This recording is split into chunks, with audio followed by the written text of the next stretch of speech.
그러면 한번 시작을 네, 해볼까요? 시작해 주셔도 좋을 것 같습니다. 네, 좋습니다. 오늘, 어, 저희가 지난주에 쉬었기 때문에 또 내용을 좀 살펴봐야 되는데, 창세기 41장입니다.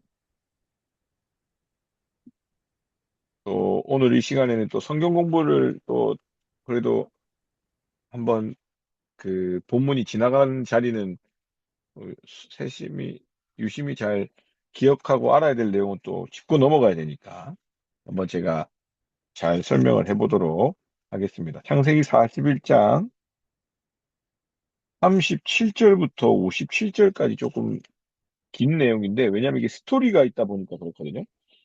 그래서 이제 지난주와 이번 주와 다음 주에 있어서 3주에 걸쳐서 요셉의 이야기가 우리 매일 성경 본문입니다. 요셉은 여러분들이 잘 아시는 대로 굉장히 창세기에서 중요하게 다뤄지는 인물인데, 아브라함의 아들 이삭, 이삭의 아들 야곱, 야곱의 아들이 몇 명이죠? 12명입니다. 르시레유 단납가다 이스요베 이렇게 외웠었는데 그 중에 야곱이 아내가 4명입니다.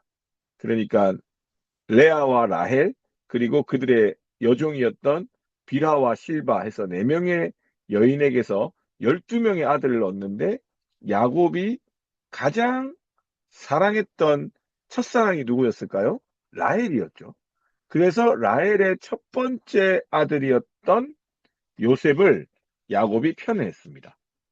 그래서 당시 채색옷을 입혔다고 하는데, 채색옷은 뭐 말 그대로 무늬가 있고 색깔이 있는 옷으로도 볼 수 있지만, 더 중요한 의미는 그 12명의 아들 중에서 언약을 이어받을 장자와 같은 고난을 상징하는 옷입니다.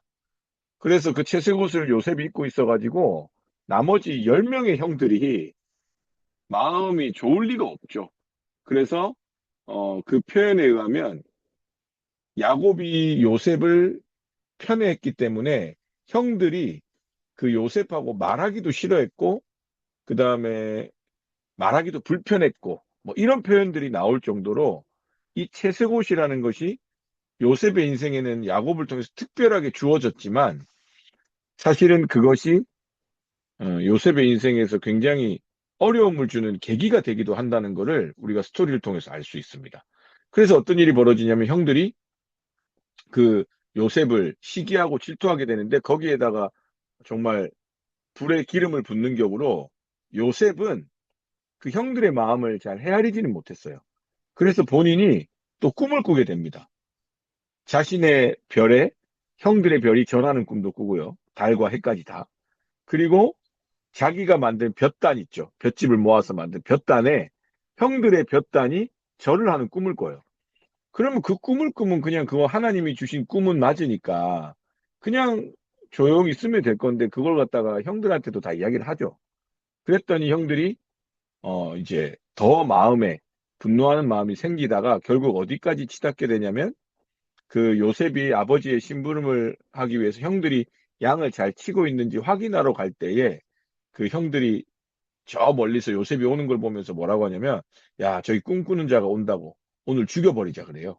그래서 그가 꾼 꿈이 어떻게 되나 보자. 왜냐하면 죽여버리면 더 이상 그 꿈은 이루어질 수 없으니까. 이제 그런 이야기까지 할 정도로 그 형제 간에는 어려움을 겪게 됩니다. 그러다가 정말로 이제 요셉을 죽이려고 형들이 마음을 먹었는데, 첫째 형이었던 르우벤이 죽이지는 말자. 그냥 구덩이에 집어넣자.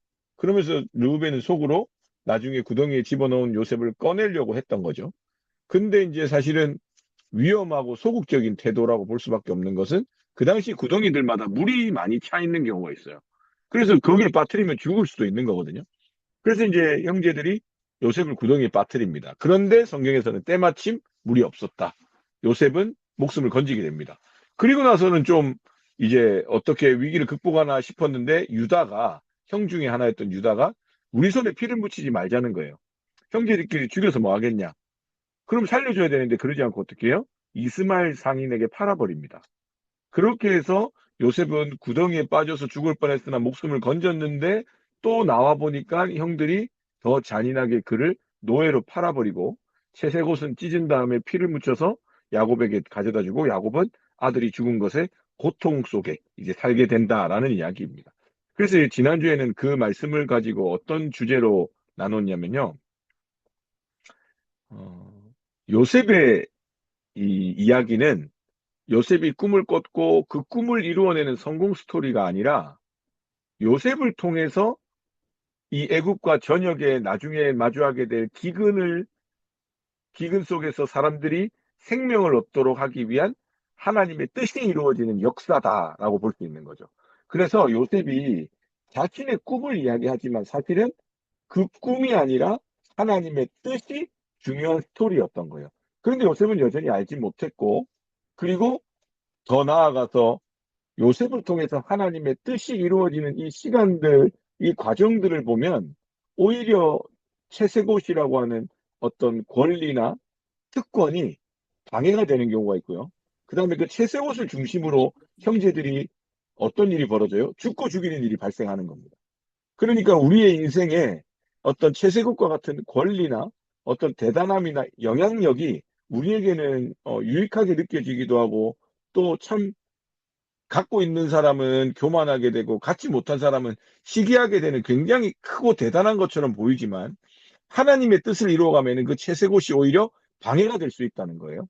그 다음에 또 반대로 구덩이에 빠져서 죽을 뻔하고 노예로 팔려가는 걸 보면 요셉에게 주신 하나님의 꿈이 처참히 망가지고 무너진 것 같지만 그 요셉의 꿈이 무너졌던 그 순간이 오히려 하나님의 뜻이 시작되는 시점이었다는 거예요. 그렇게 생각해 보면 요셉의 인생에서 구덩이에 빠지고 그 다음에 팔려가는 것처럼 그 요셉의 꿈이 다 망가지고 소망이 아무것도 없는 그 지점이 오히려 역설적이게 하나님의 뜻이 시작되는 지점일 수 있다라는 것을 우리가 생각하면서 나의 꿈이 아닌 하나님의 뜻이 이루어지는 삶에 대해서 충분히 생각해보는 요셉의 첫 이야기입니다.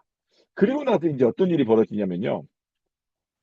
어, 이제 요셉은 팔려가게 되죠. 그래서 우리가 잘 아는 대로 보디발의 집에 팔려갔다가 그 아내의 유혹을 당하죠. 그런데 요셉이 유혹에 빠지지 않고 이겨냅니다. 그랬더니 아내가 억울해가지고 요셉이 나를 겁탈하려 했다 하면서 성범죄자로 만들어가지고 요셉은 감옥으로 또 억울하게 팔려가게 됩니다. 그리고 감옥에 가서도 뭐 그 감옥 생활이 얼마나 좋았겠습니까? 얼마나 고통스러운 중에 있었겠어요? 근데 그래도 간수장이 요셉을 좋게 봐서 요셉이 이제 그 감옥을 다 책임지는 또 그런 역할을 맡게 되는데 그때 때마침 왕들의 최측근 신하들 둘이가 들어오는데 떡을 맡았던 사람하고 술을 맡았던 사람이 들어오는 거예요. 떡이랑 술을 제공했다는 거는 지금으로 따지면 거의 뭐 장관급이겠죠. 아니면 뭐 비서실이나 뭐 이런 아주 최측근인데 그때 이제 그 두 사람이 꿈을 꾸게 되는데 요셉이 꿈을 하나님이 주신 지혜로 해몽해서 떡 맡은 사람은 처형당하게 되고 술 맡은 사람은 복직을 하게 되는데 그때 요셉이 부탁을 하죠. 복직하게 되면 나를 좀 기억해 달라고. 좀 억울하고 힘드니까. 근데 안타깝고 섭섭하게도 그 사람은 기억하지 못하게 됩니다. 그러다가 몇 년이 흘러서 바로 왕이 꿈을 꾸게 돼요. 그때 어떤 꿈을 꾸게 되냐면 살찌남소 7마리를 아주 파리하고 이, 이 굶주린 7암소가 잡아먹는 꿈. 그 다음에 튼실한 7개의 이삭이 있는데 이 썩어 죽어가는 7개의 이삭이 잡아먹는 꿈을 꾸게 되죠. 근데 그 꿈을 애굽의 어느 누구도 해석하지를 못하는 거예요. 그때에 이제 술 맡은 관원장이 기억하고 감옥에 있는 죄수였던 요셉을 불러서 바로의 왕을 바로 왕의 꿈을 해몽합니다. 그래서 요셉이 뭐라고 이야기하냐면 7년의 풍년 뒤에 7년의 흉년이 올 건데 이 7년의 풍년이 기억되지 않을 정도로 극심한 가뭄과 어려움이 올 겁니다. 그러니까 7년의 풍년 때에 사람 한 명을 세워가지고 잘 대비해야 됩니다. 이런 이야기를 하는 거예요. 그걸 보고서 이제 바로 왕과 신하들이 이제 어떻게 반응하는지 그리고 요셉의 지위가 어떻게 변화를 겪게 되는지 나오는 게 오늘 본문입니다. 제가 한번 읽어드릴게요. 바로와 그의 모든 신하가 이 일을 좋게 여긴지라. 이제 요셉의 꿈 해몽을 좋게 여긴 거예요. 바로가 그의 신하들에게 이르되 이와 같이 하나님의 영에 감동된 사람을 우리가 어찌 찾을 수 있으리요 하고 요셉에게 이르되 하나님이 이 모든 것을 내게 보이셨으니 너와 같이 명철하고 지혜 있는 자가 없도다. 너는 내 집을 다스리라. 내 백성이 다 너의 명령에 복종하리니 내가 너보다 높은 것은 내 왕자뿐이니라. 왕이 자기 자리 말고는 다 요셉이 나보다 더 대단하다고 치켜 세웁니다. 바로가 또 요셉에게 이르되 내가 너를 애굽 온 땅의 총리가 되게 하노라 하고 자기의 인장 반지를 옥새와 같은 거죠. 빼어 요셉의 손에 끼우고 그에게 세마포 옷을 입히고 금사슬을 목에 걸고 자기에게 있는 버금수레에 그를 태우매 무리가 그의 앞에서 소리 지르기를 엎드리라 하더라. 바로가 그에게 애굽 전국을 총리로 다스리게 하였더라. 엄청 대단한 권력과 지위가 또 주어지게 됩니다. 그리고 바로가 요셉에게 이르되 나는 바로라.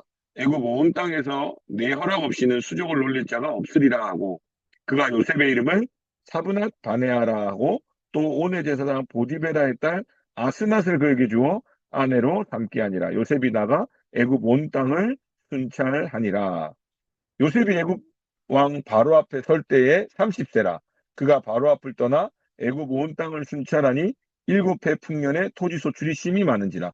요셉이 애굽 땅에 있는 그 7년 곡물을 거두어 각 성에 저장하되 각 성읍 주위의 밭의 곡물을 그 성읍 중에 쌓아두매 쌓아둔 곡식이 바다 모래같이 심이 많아 세기를 그쳤으니 그 수가 한이 없음이었더라. 10년이 들기 전에 요셉에게 두 아들이 나되 곧 온의 제사장 보디베라의 딸 아스낫이 그에게서 낳은지라. 요셉이 그의 장남의 이름을 므낫세라 하였으니 하나님이 내게 내 모든 고난과 내 아버지의 온 집 일을 잊어버리게 하셨다 하며 차남의 이름을 에브라임이라 하였으니 하나님이 나를 내가 수고한 땅에서 번성하게 하셨다 함이었더라. 애굽 땅에 7해 풍년이 그치고 요셉의 말과 같이 7해 흉년이 들기 시작하매 각국에는 기근이 있으나 애굽 온 땅에는 먹을 것이 있더니 애굽 온 땅이 굶주림에 백성이 바로에게 부르짖어 양식을 구하는지라. 바로가 애굽 모든 백성에게 이르되 요셉에게 가서 그가 너희에게 이른 대로 하라 하니라. 온 지면에 기근이 있음에 요셉이 모든 창고를 열고 애굽 백성에게 팔세 애굽 땅에 기근이 심하며 각국 백성도 양식을 사려고 애굽으로 들어와 요셉에게 이르렀으니 기근이 온 세상에 심함이었더라. 아멘. 오늘 말씀을 보시면 결국 하루아침에 요셉은 제수에서 제수의 신분에서 애굽 전역을 다스리는 총리가 됩니다. 정말 부와 명예와 권력 모든 것을 다 갖게 되는 거죠.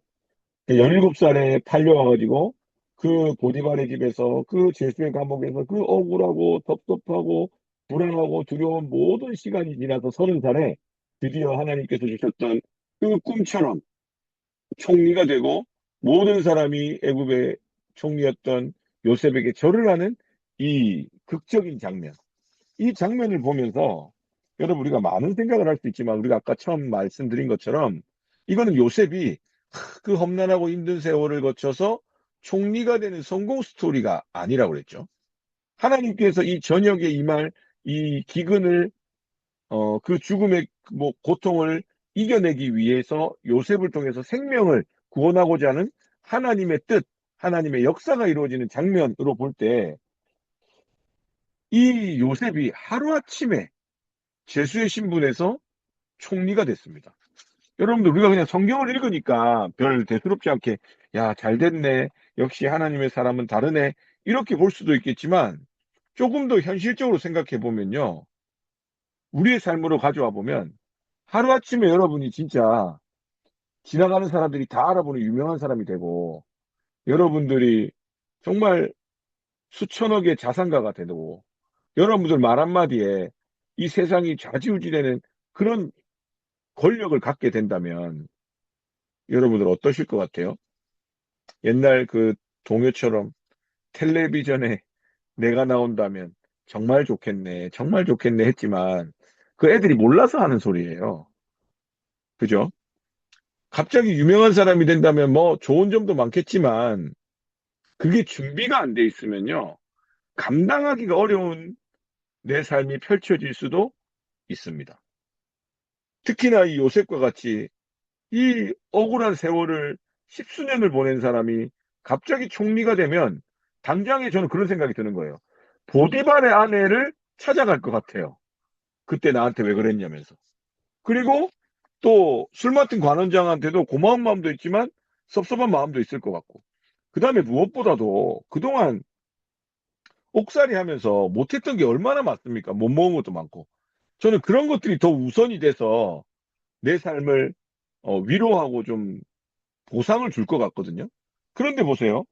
오늘 야곱, 이 요셉은 이 짧은 구절 안에 7년의 풍년과 흉년이 다 축약되어서 들어있는데, 보면요. 요셉에게 바로가 총리로 삼는 그 순간, 그리고 결혼도 시켜주고 모든 것을 다 갖춰준 그때의 46절에 보면 30세라고 그래요.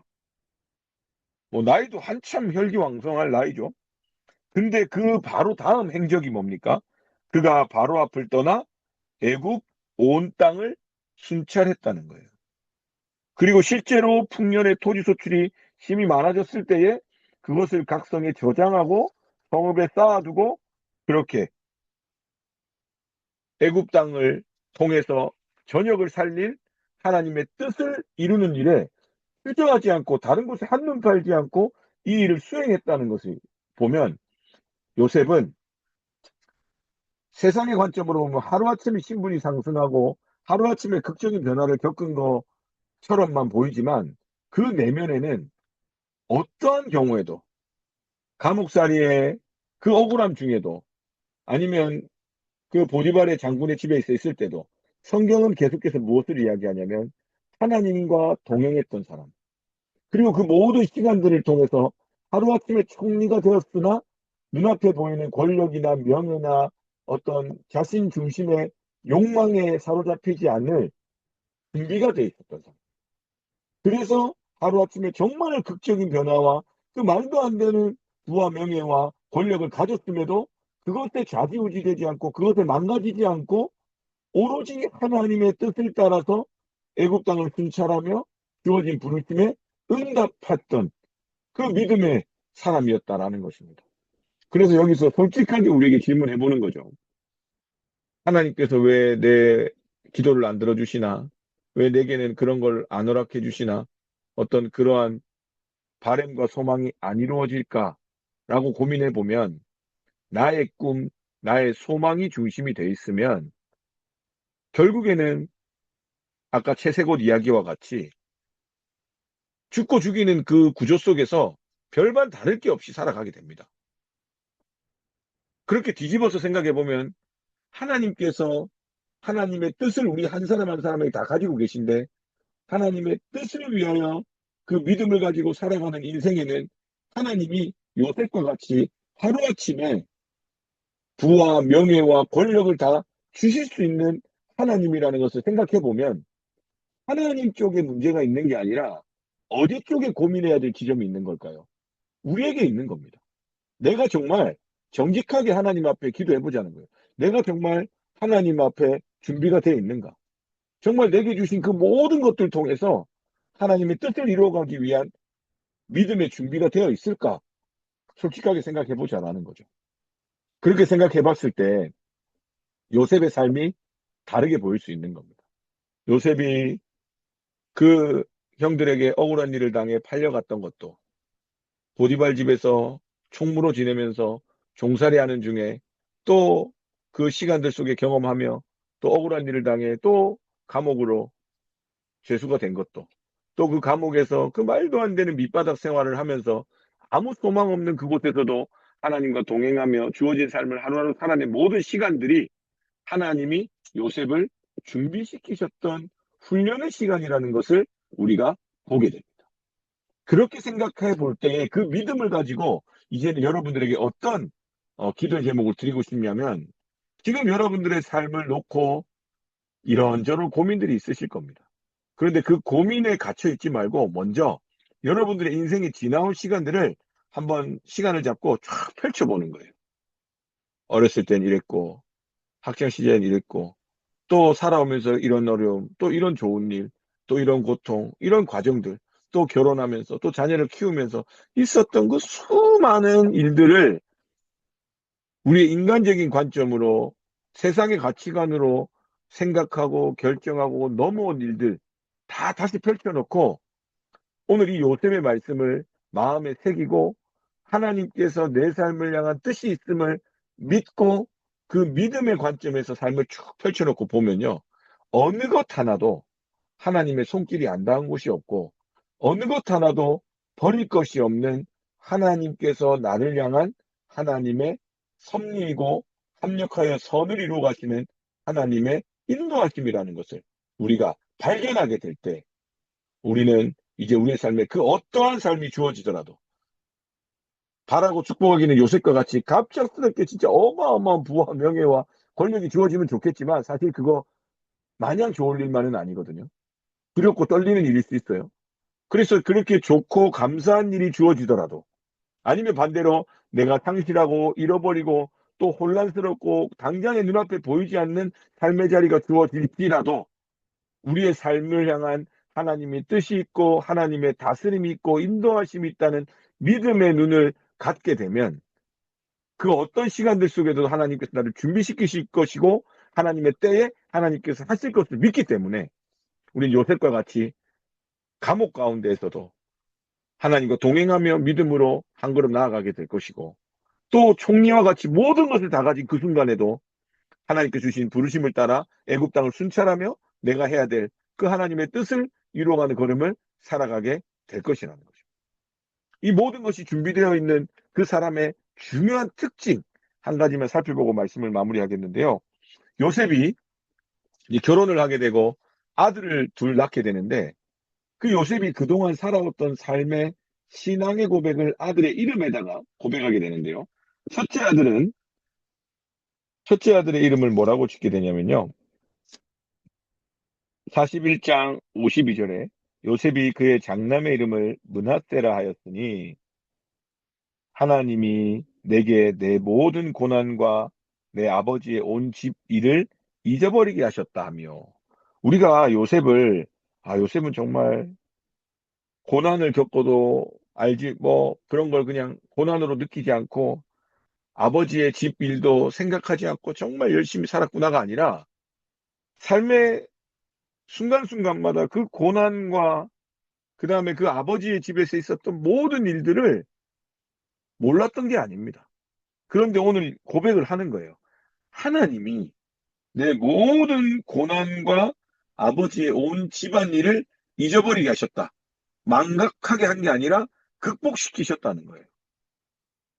요셉이 알게 되는 거죠. 이 모든 일들이 하나님이 내 삶을 향한 섭리고 준비되게 하셨다는 믿음이 있었기 때문에 이런 고백을 할 수 있는 겁니다. 둘째 아들 마찬가지입니다. 에브라임이라 했는데 하나님이 나를 내가 수고한 땅에서 번성하게 하셨다. 아브라함이 애쓰고 수고한 일들을 스스로는 수고하다 여기지 않은 게 아니라 수고하고 있는 거 알아요. 고생하고 있는 거 압니다. 그런 일들을 통해서 하나님께서 내 수고를 통해서 번성하게 하셨다. 이 모든 삶을 허락하셨다는 것을 알고 있으니까, 믿고 있으니까 이런 고백을 하는 거죠. 그런데 이 두 가지의 공통점이 뭐예요? 분명히 요셉의 인생의 첫 번째 지점에서는 나의 꿈이었습니다. 내가 이런 꿈을 꿨어요. 하고 형들한테 이야기하고 내 채색 옷을 입고 내 꿈을 가지고 살아간 인생은 결국에는 그 모든 것이 다 사라질 수밖에 없는 고통이었는데 지금 이제는 모든 것이 다 채워지고 충분한 그때에도 복수한다거나 내 욕망이나 내 생각이나 내 중심을 따라 행동하지 않고 하나님의 뜻을 따라 살아갈 수 있었던 이 믿음의 결정적인 중요한 모습은 요셉이 자신의 삶을 자신의 아들들의 이름에 감사로 고백할 때에 주어가 누구로 바뀌었어요? 나의 꿈이 아니라 하나님께서 내 고난과 온 집안일을 잊어버릴 수 있도록 은혜 베푸셨고 하나님께서 내가 수고한 이곳에서 번성하게 하셨다고 하나님이 나의 하나님 되심을 명확하게 고백하고 있다는 거예요. 그렇기 때문에 애굽의 총리가 되고 바로가 애굽의 아버지로 삼아줄 정도로 권세를 줬을 때에도 뭐라고 고백하는 거예요? 하나님께서 이 모든 것을 허락하셨고 하나님께서 이 모든 것을 아시고 하나님이 인도하실 것이고 하나님의 뜻이 있기 때문에 하나님만을 온전히 믿으며 흔들리지 않고 견실하게 걸어갈 수 있었다라는 것입니다. 그래서 간절히 축복하기는 우리 부부선교회 우리 한 분 한 분의 삶을 다시 돌아보실 때에 하나님께서 내 삶을 여기까지 인도하셨다. 내 수고도 하시고 내 고난도 하시고 내 모든 것을 아신다라는 믿음의 고백을 한번 되새겨 보실 수 있기를 축복합니다. 그러면서 저도 제 삶을 이렇게 보는 시간들을 좀 가졌는데, 인간적으로 생각해 보면 그냥 최대한 좋게 이야기해 보면 이 정도 할 수 있을 것 같아요. 어려서부터 힘들고 어려운 일들이 많았으나 그래도 이마만큼 목회자로 잘 살았더래요. 요 정도 이야기 해볼 수 있을 것 같아요. 그렇지만 사실 면밀히 들여다보면 어려서 뭐 여러분들 뭐 제가 자주 이야기해서 말씀드리는 거니까 뭐 그냥 제 슬픈 이야기 아니니까요. 그냥 객관적으로 생각해 보면 어린 나이에 엄마가 먼저 천국에 떠나가고 또 재혼 가정에서 그렇게 좌충우돌 지내다가 또 아버지가 갑자기 사업 잘하시다가 개척교회, 아니, 이게 목회자 하신 데서 경제적으로 어려워지고 또 그걸 어려서부터 알아가지고 시골교회에 있으면서 달라고 말 한마디도 못하고 대신에 덕분에 독립심이 강하고 혼자서 뭐든 할 수 있을 것처럼 그러다 보니까 거칠고 투박하고 막 그냥 성격도 안 좋고 이런 식으로 20살에 신학교에 가가지고 그래도 먹고 살아야 됐으니까 대학교 1학년 때부터 사역하면서 매달 60만 원씩 받아가지고 그걸로 또 그 결핍과 그 아픔을 채우려고 막 그래가지고 또 살다가 군대 가서 또 군대에 있을 동안 부모님들 한 번도 면회 안 온 거 지금 생각하면 굉장히 서운한 일인데 그러면서도 또 전역해가지고 또 사역하고 그렇게 저렇게 살아온 인생. 그렇지만 오늘 요셉의 말씀을 보고 하나님 앞에 잠잠히 기도해 보니까 어느 것 하나 하나님의 손길이 안 닿은 것이 없다고 믿고 보니 그 모든 시간들을 통해서 그래도 정말 죄 많고 허물 많고 성격 안 좋고 엉망인 내 인생을 통해 하나님의 복음이 아주 작게라도 누군가에게 전해지는 이 모든 시간들을 생각해 보면 아, 하나님께서 내 삶을 이마만큼 인도해 주셨고 하나님이 내 삶의 이런저런 시간들과 크고 작은 일들 또 결핍이나 아픔이나 상처를 통해 또 주님의 은혜 알게 하셔서 또 누군가에게 사랑으로 복음 전하게 해 주셨구나 라는 작은 믿음을 고백해 볼 수 있었습니다. 그래서 우리 사랑하는 부부성교 식구들도 그 삶에 누구한테도 말 못할 일이 다 있거든요.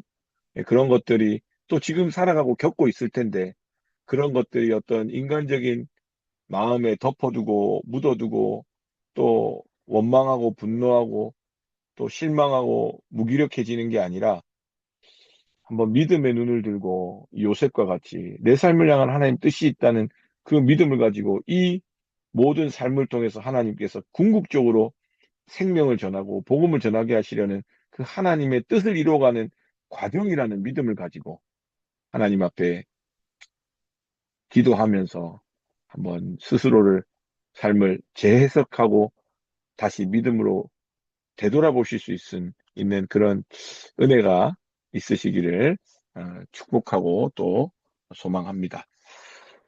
자, 그러면 이제 나눔을 해보도록 하겠습니다. 이제 뭐 약간